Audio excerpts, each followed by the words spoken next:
Olá. As linhas gerais do orçamento para o próximo ano já estão definidas, pois o Congresso aprovou a LDO, a Lei de Diretrizes Orçamentárias. E dentro dessa lei, há recursos garantidos para que as aposentadorias preservem os seus valores reais. Para falar sobre o assunto, nós vamos conversar com o autor dessa emenda, o senador Paulo Paim. Senador, foi uma vitória, né? Garantir recursos da União para a preservação dos valores das aposentadorias. Com certeza, Tânia. Foi uma batalha, mas que eu diria que não teve vencidos nem vencedores. Que se construiu um grande entendimento entre o Executivo, o Legislativo, entre a situação e a oposição. Tanto que eu destaco o trabalho do presidente da comissão, o senador Vital do Rego, como quero também eu destacar o trabalho do relator da matéria, que é o Márcio Reinaldo, né? O Walter Pinheiro também ajudou muito, o Mendes Ribeiro Filho, que é o líder do governo, o Marçal. Enfim, houve um trabalho ali de todos para que se construísse entendimento. Porque havia um debate, a questão do salário mínimo. O salário mínimo não estava em debate, porque já está resolvido. Nós aprovamos aqui uma boa lei que garante que o salário mínimo subirá conforme a inflação, mas o PIB todo dia 1º de janeiro. Tanto que subirá em torno de 13% a 14% agora em 1º de janeiro. Mas ficou fora os aposentados, que ganham mais que um salário mínimo. E é bom que você registre, as pessoas falam, não, mas do regime geral ganha até 10. O nome está certo, até 10 salários mínimos. Mas a ampla maioria, 99%, ganha hoje, devido ao arrocho salarial, no máximo 5 salários mínimos. E eu diria que 85% ficam até 2, 3 salários mínimos. Já que 18 milhões ganham um salário mínimo e somente 8 milhões que ganham mais que o salário. O que eu fiz na minha emenda, para ficar bem claro?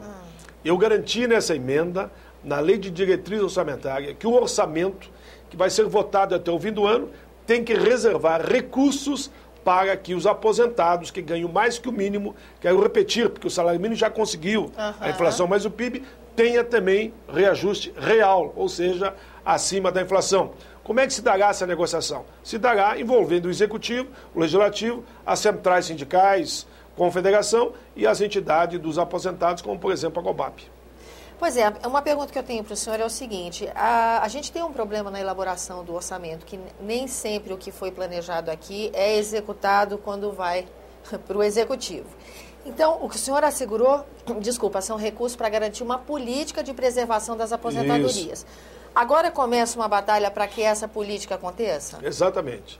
Veja bem, há um debate hoje na sociedade que a Previdência poderá abrir mão de 100 bilhões de reais, que é a contribuição do empregador sobre a folha, que chegaram a dizer que os 20% o empregador não pagará mais a partir de qualquer momento, mas não sei que momento é esse, que é só dito, mas eu não vi ainda o projeto. Ora, para aqueles que dizem que a Previdência está falida, é irracional dizer que ela vai abrir mão de 100 bilhões de reais. E esse reajuste, se você assegurasse para os aposentados que ganham mais que o mínimo, e repito, até máximo 5, 6, o mesmo percentual dado ao salário mínimo, que é a inflação mais o PIB, daria em torno de 4 bi. Significa que ficaria em caixa ainda 96 bi, que alguém estaria abrindo mão. O outro dado importante, o regime geral da Previdência, onde se aplica o fator que nós haveremos de derrubar, se depender de mim ainda, esse ano, ele é superavitário. O superávit varia de um ano para outro, de em torno de 13, 14 até 15 bi. Se pegar toda a Seguridade Social, o superávit chega a 50 bi. Isso que há descontos absurdos, como o da DRU, que retira 20% do orçamento da Seguridade, e as eternas renúncias, que são feitas por algumas pastas, ministérios, e quem paga a conta no fim é o trabalhador. Senador,